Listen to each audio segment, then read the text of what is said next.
fundos imobiliários despencando na Bolsa de Valores, ameaça de taxação de dividendos, empresas que alugam os imóveis não estão pagando seus aluguéis. Afinal, o que está acontecendo com os fundos imobiliários? Eu vou te explicar exatamente isso nesse vídeo agora.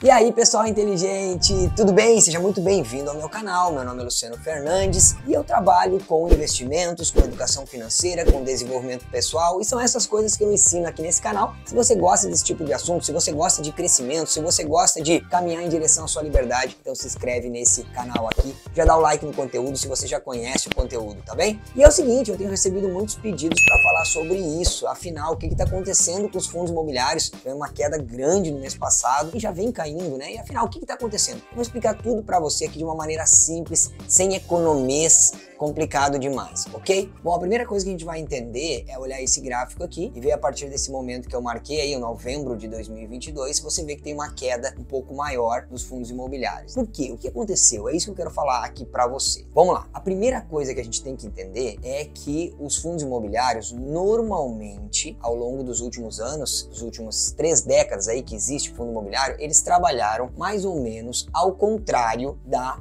renda fixa, mais ou menos como uma gangorra da renda fixa. Dá uma olhada nesse gráfico aqui, que está mostrando a taxa Selic, que é a taxa básica de juros da economia, versus o IFIX, que é a média dos fundos imobiliários na bolsa, como se fosse o Ibovespa das ações, o IFIX é o dos fundos imobiliários. Você percebe que até 2020, por ali, você tem uma imagem mais ou menos em gangorra mesmo, quando uma sobe a outra desce, quando uma desce a outra sobe, e assim ia indo até 2020. Mas o que aconteceu a partir de 2020? Bom, aqui vai o segundo motivo da queda que eu quero mostrar para você. É o seguinte, em 2011, os chamados fundos de papel, eles ocupavam mais ou menos 3% desse índice do IFIX. E atualmente, em 2023, eles ocupam 44% do IFIX. Isso significa que os fundos de papel, o número, a quantidade de fundos imobiliários de papel cresceram muito. E é exatamente isso que faz com que essa queda tenha sido maior a partir dos últimos meses, dos últimos anos, e também que a partir de 2020 essa correlação negativa entre uma e outra, Selic e IFIX, não tenha ficado tão clara assim. O aumento dos fundos imobiliários de papel na Bolsa de Valores acabou bagunçando um pouco essa lógica aí de gangorra, tá bem? E agora eu quero que você entenda o que eu vou explicar aqui sobre os fundos imobiliários de papel. São exatamente eles que estão caindo bastante. Quando eles eram 3% do índice, talvez eles não movimentassem tanto o índice, mas agora sendo quase metade, se essa classe de ativos, essa divisão dos fundos imobiliários de papel começa a cair, ela vai puxar o IFIX para baixo. Assim como lá na Bolsa de Valores, grandes empresas como Petrobras, como Vale, quando tem queda, elas mesmas acabam mexendo um pouco no índice. Então imagina aqui toda uma classe de ativos de papel, quando eles caem, então eles acabam puxando o IFIX para baixo. E se você não acredita que eles sozinhos têm o potencial de realmente fazer uma queda, né, no IFIX, dá uma olhada nesse outro gráfico aqui, que é um índice que separa os fundos imobiliários de tijolo e os fundos imobiliários de papel. Perceba como eles têm comportamentos diferentes, então eles já são diferentes. E se essa classe aumenta, então ela tem mais poder de puxar sim. Então isso aqui já tem uma coisa que eu quero trazer para você, inclusive que é meu aluno. Como os fundos imobiliários aumentaram tanto, próxima vez que eu for regravar o meu curso Investidor Completo, eu já vou fazer uma diferenciação maior, mais forte entre fundos imobiliários de tijolo e fundos imobiliários de papel, porque eles se tornaram mais relevantes e eles são dois bichos diferentes. Eles se comportam completamente diferentes. É isso que eu vou explicar agora para você, porque que eles estão caindo mais do que os de tijolo. É o seguinte, os fundos imobiliários de tijolo, caso você ainda não tenha esse conceito, são fundos imobiliários que têm imóveis físicos, que existem imóveis reais de tijolo, sejam shoppings, sejam galpões, sejam grandes lajes corporativas, prédios que alugam para empresas, sejam prédios comerciais, enfim, são imóveis de tijolo. E os fundos imobiliários de papel, eles investem em papéis, eles não têm imóveis físicos. É claro que tem fundos imobiliários híbridos que tem um pouco de imóveis, um pouco de papéis, mas né, quando a gente classifica um fundo imobiliário como de papel é porque ele tem a grande maioria dos seus ativos sendo ativos de papel. E quais são esses papéis? São papéis de renda fixa lastreados no mercado imobiliário. Então, mais precisamente, os CRIs, ou CRIs, que são os certificados de recebíveis imobiliários. Então, o que é esse certificado de recebível imobiliário? São papéis de dívidas do mercado imobiliário. Então são papéis que garantem um pagamento de uma dívida. Uma dívida sempre tem juros, então eles ganham mantendo esses papéis e ganhando os juros. Agora pensa aqui comigo. Se a taxa de juros aumenta, o que fica mais difícil? Aumenta o custo da dívida. Você pode pensar na sua família aí, se você tem um financiamento e se você tem alguma dívida e a taxa de juros está alta, fica mais difícil pagar essa dívida, porque os juros estão mais altos. A grande dificuldade de uma dívida são os juros que você tem que pagar. Então, se o juros está mais alto,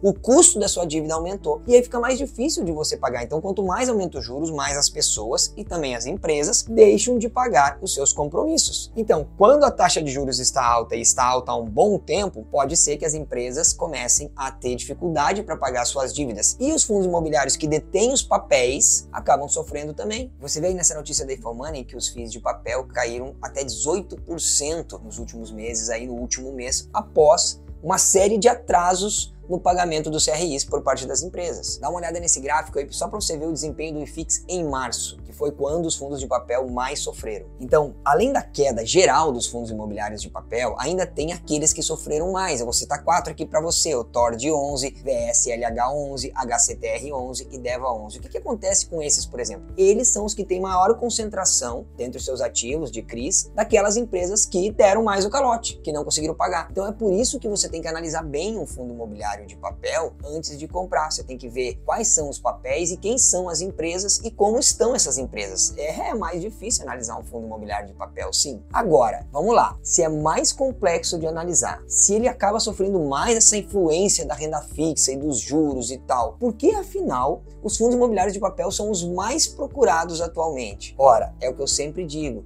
Ignorância mais ganância é igual a tragédia, vai dar problema de algum jeito. Nesse caso não é tragédia porque não é uma pirâmide financeira, mas você pode acabar perdendo dinheiro. Por quê? O que você está falando, Luciano? É o seguinte, os fundos imobiliários de papel, eles são os que oferecem o maior rendimento. O rendimento mensal, o dividend yield que a gente chama, o aluguel que cai, que nesse caso nem é um aluguel, mas é o rendimento dos CRIs ali, é o maior que tem. Geralmente estão pagando agora acima de 1%. Então, a pessoa iniciante, que às vezes ainda é um pouco ignorante, não no sentido pejorativo, mas de não conhecer, ela tá lá, ela vê assim, ganância, esse aqui tá pagando 1,2% ao mês, eu quero esse, e compra sem saber o que tá fazendo. É o que eu sempre falo, não tem café grátis no mercado financeiro. Se há um rendimento maior, há um risco maior. Se há uma rentabilidade maior, é porque tem mais fatores envolvidos que podem não dar certo. Então você tem que aprender a avaliar conforme o risco e não só conforme a rentabilidade. É o que eu tô sempre falando aqui no canal. Desde o início, eu sempre digo, tenham poucos fundos imobiliários de papel na carteira. Você tem que ter balanceamento, sim, para aumentar um pouco a rentabilidade da sua carteira, do dividend yield que está caindo para você, mas também você tem que ter um controle de risco. Eu, por exemplo, eu tenho mais de 20 fundos imobiliários na minha carteira, eu tenho 2 fundos imobiliários de papel. Por quê? Porque eu sei do risco e a minha carteira é para ficar mais segura. Eu não estou tão preocupado com rentabilidade. Inclusive, eu sempre falo sobre isso. Quanto mais você investe, mais você percebe que você tem que cuidar da proteção e do controle de risco e menos da rentabilidade, porque ao longo do tempo, no longo prazo, a renda variável vai trazer rentabilidade para você. Então, você tem que lembrar de uma coisa: fundo imobiliário não é renda fixa, ok? Se os credores lá não pagarem, não tem dividendos. É a mesma coisa no fundo de tijolo. Se o inquilino não pagar o aluguel, não tem dividendo para você e para mim, não tem aluguel para a gente também. É a mesma coisa com os fundos imobiliários de papel. Então, por isso que eu digo que você tem que analisar bem um fundo imobiliário na hora de escolher. Inclusive, eu vou deixar aqui no card um vídeo onde eu estou analisando um fundo imobiliário novo para minha carteira, que inclusive é mais arriscado, e eu explico por que eu estava investindo. Um vídeo recente que eu fiz, depois você dá uma olhada aqui. Então, o que eu tenho que fazer, Luciano? Ora, o que você tem que fazer? O que eu sempre falo, você tem que diversificar.